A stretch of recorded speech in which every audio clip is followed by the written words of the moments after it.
Bonjour à tous, j'espère que vous allez bien. Aujourd'hui, on se retrouve pour une nouvelle recette. Alors, je tenais à vous remercier d'être de plus en plus nombreux à me suivre et à me laisser des messages. Ça me fait énormément plaisir, vraiment. D'ailleurs, pour tous les anciens, d'ailleurs, parce que vous êtes toujours présentes. Je dis présente parce que c'est beaucoup de demoiselles, de dames qui m'écrivent et franchement, c'est énorme. C'est vraiment, vraiment gentil de votre part. Et je souhaite la bienvenue également aux nouvelles personnes abonnées. Donc comme je dis toujours, en ce moment, on est à la maison. On n'est pas en magasin pour faire des petits vlogs magasin. Vaut mieux rester chez soi et comme ça, tout le monde reste en bonne santé. Donc aujourd'hui, je vous disais, petite recette super facile et rapide. Je vais faire comme vous pouvez le voir, du saumon en papillote. Donc là, je fais rarement, je vous partage rarement mes plats salés. Bon, j'en fais, mais généralement, je pense pas forcément des fois à partager tout ça. Mais là, voilà, j'avais envie de partager ce petit plat. Donc moi, ce que je vais faire, c'est que là, je vais avoir besoin de mes 2 pavés de saumon. Ensuite, là, j'ai préparé quelques légumes que je vais accompagner. Et franchement, je fais avec ce que j'ai pour vous dire, ce poivron-là, il n'est pas très jojo, mais je vais l'utiliser quand même. Alors, tomates, j'en mets 2. Alors, un poivron, donc pareil, là, je mets un poivron jaune, vous pouvez prendre celui que vous souhaitez, selon les goûts aussi, parce que ça parfume énormément. Ensuite, là, j'ai pris 2 tomates, un oignon jaune, vous pouvez faire aussi avec un oignon rouge, une carotte, et là, au niveau des épices, pareil, là, je prends alors le sel, bien sûr, de base, le piment doux. Donc à chaque fois, je vais mettre une petite cuillère à café, vraiment une petite. Hein. Du persil, alors l'idéal c'est d'avoir du frais. Moi j'en ai pas, je fais avec celui-ci. Ensuite, du poivre et de l'ail. Pareil, l'ail, si vous en avez du frais, faites avec du frais, c'est quand même mieux. Je trouve que ça donne aussi énormément de goût. Donc voilà, là ce que je vais faire, c'est que je vais commencer déjà par découper mes légumes, et ensuite envelopper tout ça dans du papier d'aluminium. Donc là j'ai préparé mon petit papier, j'ai sorti du moins. Et pareil, là je vais rajouter une petite pointe d'huile d'olive et une petite pointe de crème aussi parce que je souhaite les accompagner avec des tagliatelles. Je vais aussi rajouter des champignons. C'est ça que je vous ai pas dit, c'est que je vais mettre des champignons que je vais sortir tout de suite d'ailleurs. Voilà, donc moi en champignons, c'est ce que j'ai. Je n'ai pas de champignons frais. Donc là, j'utilise ceux que j'avais achetés chez Carrefour. C'est des émincés. Donc l'idéal, c'est d'avoir des champignons blancs de Paris. Ils sont super bons, je trouve. Et c'est ceux que que j'utilise en général le plus souvent. Voilà. Donc là, c'est parti. Je vais couper mes légumes et je vais vous présenter tout ça. Alors là, je voulais juste vous montrer comment j'avais taillé ma carotte. Donc là, en fait, voilà, j'ai fait des petites lamelles, je dirais. Pareil pour l'oignon. Voilà ce que ça donne. Donc vraiment en lamelles. Et l'oignon, pareil, je le coupe moi toujours grossièrement. Les tomates en petites rondelles. J'essaye d'en attraper une. Voilà, en petites rondelles. Et voilà, donc là, tous mes légumes sont coupés. Ils sont prêts à être lavés. Je vais les relaver parce que je les lave une première fois et je les lave une seconde fois, une fois qu'ils sont épluchés. Et ensuite, là, je vais placer mon petit saumon dans l'aluminium. Alors là, ce que j'ai fait, c'est que j'ai déjà préchauffé mon four à 180 degrés. Donc mettez-le en chaleur tournante et 180 degrés, je vous disais, pendant 20 minutes pour la cuisson du saumon. D'accord? Donc là, c'est parti. J'en prends. Moi, j'aime bien les mettre un par un en général. Donc je vais commencer par un et je ferai l'autre tout seul. Voilà. Alors là, j'ai mis mon saumon. Je mets mes champignons. Donc là, c'est vraiment comme vous voulez, vous dosez comme vous voulez. Ensuite, mes légumes. Donc là, pareil. Moi, j'aime bien, je remplis bien. Je remplis bien. Voilà. Et comme on va refermer de toute manière, hop, je laisse comme ça quand même, parce que je vais venir couvrir un peu de crème et d'huile d'olive. Voilà. Alors, je vous ai dit, au niveau des épices, là, je vais mettre mon persil. Alors mettez vraiment, dosez comme vous le voulez. Moi je sais que j'ai à peu près, je sais comment je dose en général, mais c'est vrai que c'est à peu près une cuillère à café. Le sel, plus sur les légumes que sur le saumon. De l'ail. Voilà. Du piment doux. Ce qui est bien dans ce plat, c'est que c'est très rapide. Et franchement, ça ne demande pas non plus... Vous faites avec les légumes que vous avez. Hein. Après, c'est vrai que faut que ça aille avec le saumon aussi, mais faites avec ce que vous avez, c'est très bien aussi. Et là, je vous disais, donc moi, ce que je vais faire, c'est que je vais rajouter un petit filet d'huile d'olive. Alors, l'huile d'olive, je l'avais pas sortie, donc voilà. Moi, j'utilise celle-ci de chez Carrefour.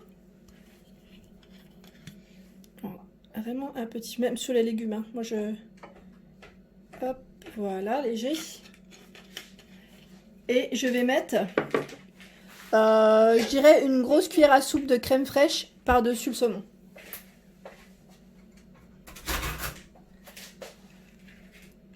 Voilà.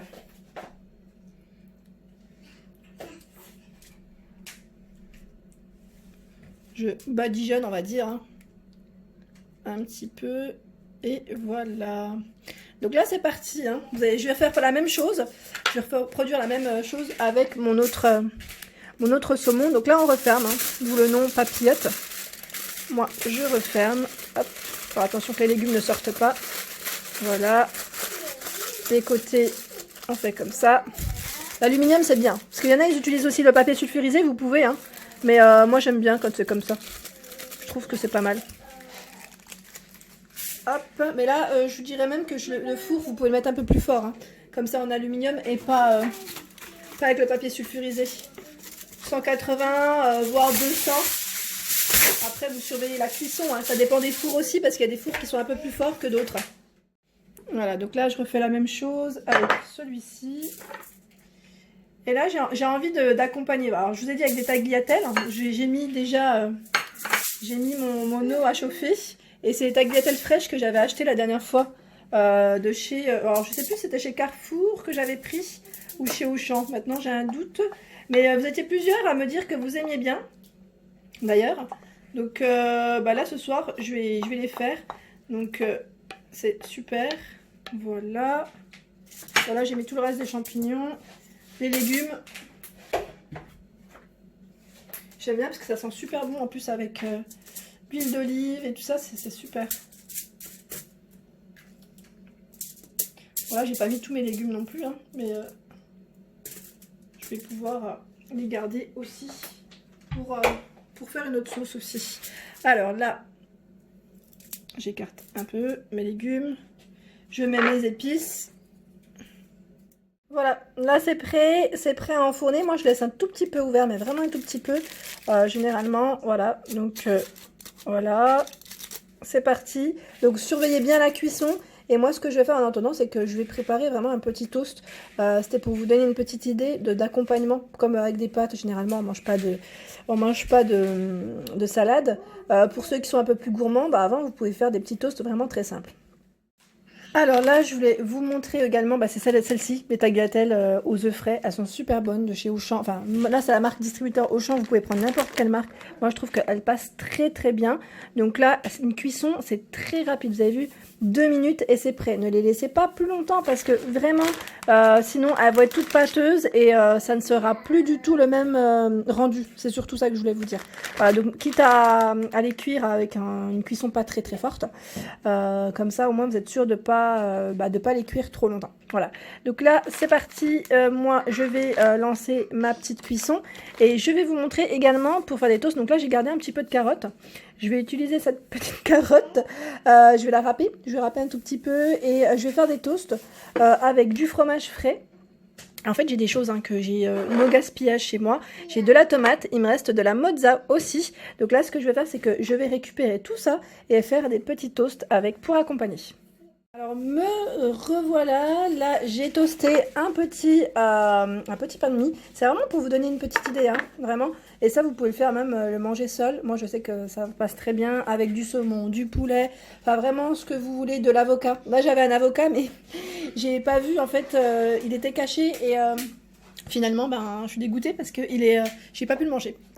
Je l'ai retrouvé tout au fond et pas dans un bel état. Donc ce soir, ça sera pas avocat. Donc là, je vous disais, ce petit toast, moi ce que je fais, c'est que je le tartine avec du fromage carré frais. Donc là, c'est du 0% que j'ai. Après, faites avec ce que vous avez, vraiment. Je vais tartiner tout ça. Et je vais rajouter, juste après, tout ce que j'ai préparé là. Donc un petit peu de râpé, mozza, tomate, avec un filet d'huile d'olive, du persil, du poivre, et c'est nickel. Donc là, je vous disais, je vais prendre juste de quoi tartiner. J'ai pas le bon couteau, mais c'est pas grave. Hop. Voilà. Je sais qu'il y en a des fois, ils badigeonnent aussi d'huile d'olive avant. Et d'autres frottent aussi comme un peu, vous savez, les bruschettas frottent de l'ail dessus. Voilà. Vous pouvez être plus généreux, hein. Là je tartine bien. Mais après, on peut rajouter une bonne couche. Mais là, comme il y aura de la mozza, ça sera déjà pas mal. Hein. En fromage. Bon, c'est du 0%. Hein. Donc, ça va encore. On peut se dire qu'on a la conscience un peu plus tranquille. Voilà. Ensuite, moi, avant, ce que je fais, c'est que je le coupe en deux. Généralement, voilà ce que ça donne. Voilà. Ensuite, je mets mes petites tomates. Donc en fonction de la taille de votre pain, après, voilà. Nickel. La mozza, c'est vraiment que je récupère. Hein. C'est vraiment pour pas faire du gaspillage. Ma mozza, je vais la couper en petits morceaux quand même parce que comme elle est coupée en rondelles, j'ai pas envie de... Ça va pas aller en fait, ça va pas fondre correctement. Parce que moi, je vais passer un petit coup au four avant de le déguster, ce toast. Pour que le fromage puisse bien fondre. Voilà. Et là, on peut en faire d'autres. Hein, parce que mine de rien, vous avez vu, j'ai largement assez. Donc là, ce que je vais faire, c'est que soit vous mangez comme ça, vous aimez la mozza comme ça, soit vous le passez au four. Donc là, on peut rajouter, voilà, la carotte. C'est pas très grave parce que moi, en général, quand je le passe au four, c'est vraiment même pas 5 minutes. Et la carotte, voilà, elle n'est pas très sèche parce que je rajoute de l'huile d'olive juste au-dessus. Voilà. Si vous voulez rajouter un peu de persil. Si vous avez du frais, c'est même mieux. Voilà. Un peu de poivre. Moi, j'aime bien le poivre. Hein. Je sais pas si vous êtes comme moi, mais moi, le poivre, j'aime beaucoup en général. Voilà. Je vous montre mieux comme ça. Et on termine par un filet d'huile d'olive. Donc là, vous pouvez le manger comme ça, comme vous pouvez le passer un petit coup au four. Voilà. Nickel. Voilà, donc là, c'était vraiment la petite astuce. Hein. Voilà, donc là, je viens de sortir mes petites papillotes du four. Et franchement, ça sent super bon dans la cuisine. Je suis trop contente. On va se régaler. Donc là, c'est chaud. Hein. Faites attention quand vous déballez. Limite, attendez un petit peu que la vapeur sorte. Et voilà, donc vraiment pour vous montrer le résultat. Oh là là, ça va être super méga bon. Donc là en plus il y a un peu de jus, ça va être super avec les tagliatelles. Donc là pareil, mes tagliatelles sont prêtes. Donc là j'ai plus qu'à dresser et on va se régaler. Donc là en plus ce que j'ai pu faire, c'est que j'ai pu faire des toasts supplémentaires avec ce qui me restait. Donc voilà. Donc c'est des petites idées vraiment toutes simples hein, que je vous partage. Donc si le contenu vous plaît, n'hésitez pas à liker bien sûr, à partager et à vous abonner si ce n'est pas encore le cas. Et d'activer bien sûr la petite cloche pour vous prévenir quand est-ce que je mets des vidéos en ligne. En tout cas moi ça me fait énormément plaisir de continuer à partager avec vous surtout. Et je vous souhaite à tous un très bon appétit et je vous dis à très vite. Gros bisous.